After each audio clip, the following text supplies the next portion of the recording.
बिस्मिल्लाहिर्रहमानिर्रहीम अस्सलाम वालेकुम।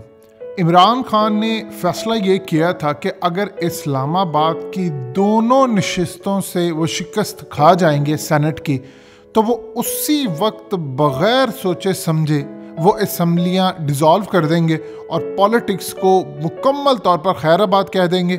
ये एक ऑप्शन थी उनके पास, या दूसरी ऑप्शन उनके पास ये थी कि वो उसी वक्त असम्बलियाँ डिज़ोल्व करके इलेक्शन करवाते और अवाम को कहते कि मुझे आप 2/3 अक्सरियत दो, अगर आप मुझे दे सकते हैं तो ठीक है, नहीं तो अगर मुझे 2/3 अक्सरियत नहीं मिलती तो मैं अगली हुकूमत नहीं करूँगा। ये असल में पिछले 24 से 48 घंटों के अंदर इस्लामाबाद में होने वाले वाक़यात थे। लेकिन सबसे बड़ा इमरान खान को जो झटका ये लगा कि IMF के नुमाइंदे अब्दुल हफीज़ शेख, एक चीज़ आप जहन में रख लीजिएगा अच्छी तरह, शौकत अजीज़ हो। मज़ीद डिस्कस करने से पहले इस वीडियो को लाइक करें, हकीकत टीवी को सब्सक्राइब करें और बेल आइकन पर ज़रूर क्लिक करें। अब्दुल हफीज़ शेख हो, इनका ताल्लुक पाकिस्तान से लेकर दुनिया में किसी पॉलिटिकल पार्टी से नहीं होता। देखिए, एक मिसाल के तौर पर एक कंपनी है, एक कंपनी का एक एम्प्लॉय है, कंपनी उस एम्प्लॉय को कभी फ्रांस में लगा दे, कभी किसी जगह अमेरिका में लगा दे, कभी इजिप्ट में लगा दे, कभी पाकिस्तान में लगा दे, कभी किसी से मीटिंग करा दे, उस एम्प्लॉय का मफाद नहीं होता। अब्दुल हफीज़ शेख IMF और वर्ल्ड बैंक के नुमाइंदे हैं। मुशर्रफ दौर के अंदर इनको सेनेटर बनवाया गया, फिर उसके बाद इनको जरदारी दौर में लेकर आया गया और अब इमरान खान के दौर में। अब असल में प्लान ये था IMF का कि इनको सेनेटर बनवाकर इनको चेयरमैन सेनेट बनवाना था। आप ये देखिए कि अब्दुल हफीज़ शेख यूसुफ रज़ा गिलानी से मिल रहे हैं, गले मिल रहे हैं। आप ये ज़रा तस्वीर देखिए, शहबाज शरीफ के साथ, तारिक बशीर चीमा हो, गिलानी हो, बिलावल हो, वो इतने ज़्यादा कंफर्टेबल है क्योंकि वो इन लोगों के साथ कई सालों से काम कर चुके हैं। इमरान खान से उनका इतना कोई ताल्लुक है ही नहीं। वो आते हैं IMF के नुमाइंदे बनकर। अब IMF ये चाह रहा था कि वो इनसे मामला तय करे। आप ये देखिए, हफीज़ शेख को इस चीज़ से कतन कोई गर्ज नहीं है कि वो इलेक्शन जीते हैं हारे हैं। IMF ने उनको जो टास्क देना, उनकी सैलरी लगी हुई है, उनको पैसे मिलते हैं, उनका इस चीज़ से कोई लेना देना नहीं। उनको टास्क दिया जाएगा तो वज़ीर ख़जाना बन जाएंगे, टास्क दिया जाएगा तो चेयरमैन सेनेट बन जाएंगे। ये पूरी की पूरी, जिस तरह पाकिस्तान के जो गवर्नर स्टेट है वो मिस्र से आ रहे हैं, जब उनका प्लान पूरा हो जाएगा तो उनको किसी और मुल्क में भेज दिया जाएगा। लिहाजा इनके पाकिस्तान के साथ कोई मफादात है नहीं।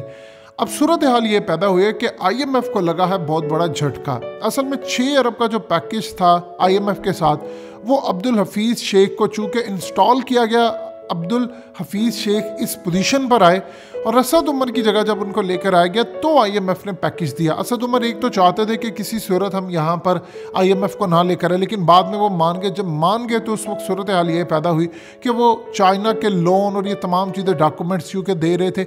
उसमें वजह ये थी कि जब अपना नुमाइंदा इंस्टॉल होता है तो आप डिफरेंट तरीके से डील करते हैं, लेकिन जब अपना नुमाइंदा नहीं होता तो फिर आप बहुत सारी ऐसी चीज़ें मांगते हैं जो आपकी रियासत को काबिल कबूल नहीं होती। IMF को इस बात का गुस्सा है कि मंजूरे नज़र लोग इनको नहीं चाहते थे चेयरमैन सेनेट बनवाना, इसलिए इनको इलेक्शन हरवाया गया। हकीकत टीवी आपको ऑलरेडी बात बता चुका है कि आसिफ जरदारी ने जो कीमत वसूल की है वो इमरान खान की हुकूमत ना गिराना और PTM से अलग होने की कीमत वसूल की।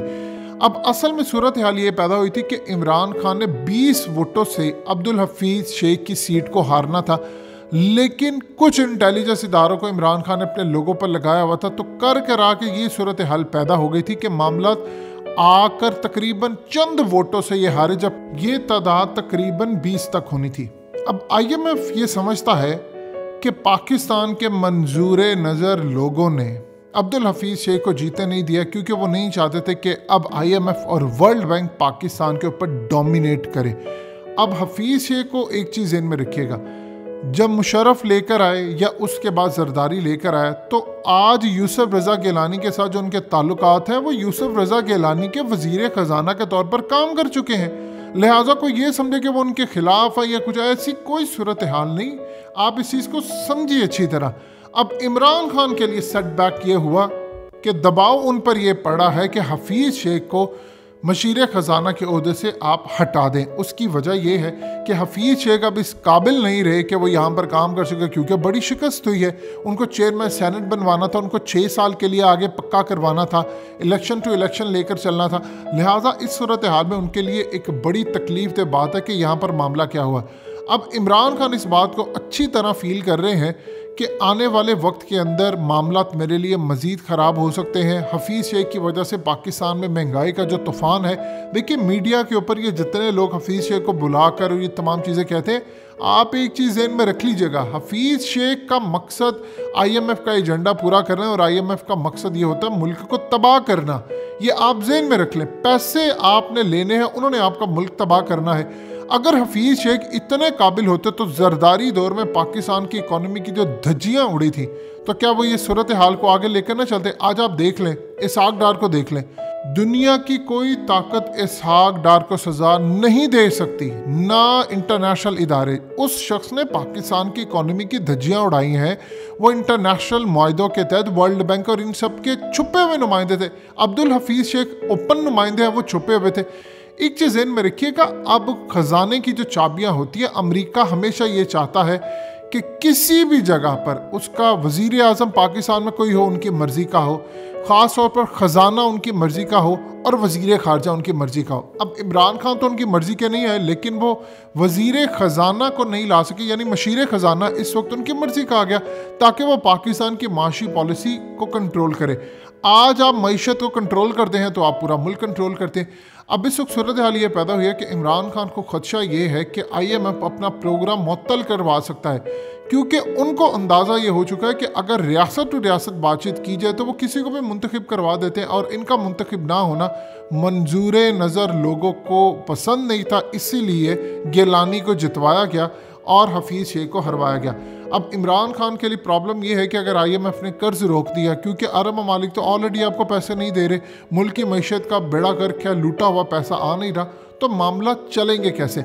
इसीलिए इमरान खान ने फैसला ये किया है कि एक तो वो पूरी तरह अपना इत्मीनान का वोट लेंगे और उसके बाद एक तहकीकात करवाने के लिए उन्होंने इंटेलिजेंस इदारों को कह दिया है कि आप मुझे दें कि कितने लोगों ने बगावत की है और कौन लोग साथ नहीं थे।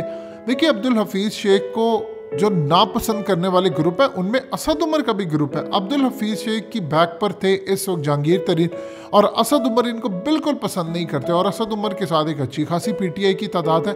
और वैसे भी जितनी महंगाई का तूफ़ान अब्दुल हफीज़ शेख ने पाकिस्तानी कौम को ला कर दिया है, इससे ये बात क्लियर हो जाती है कि लोग तो पसंद करें ना करें, पार्लियामेंटेरियंस भी नहीं पसंद करते। आप ये देखिए कि बहुत सारे PTI के ऐसे पार्लियामेंटेरियंस हैं जो बिल्कुल करप्शन नहीं करते, वो अच्छे लोग हैं। जब वो अपने हलकों में जाते हैं तो वो लोग उनसे कहते हैं कि हमने आपको वोट दिया था, आप महंगाई कम करेंगे। आप महंगाई कम कर नहीं सके, तो इसीलिए सारे का सारा गुस्सा वो अवाम उन पर निकालती है। उन्होंने आकर हफीज़ शेख पर निकाला।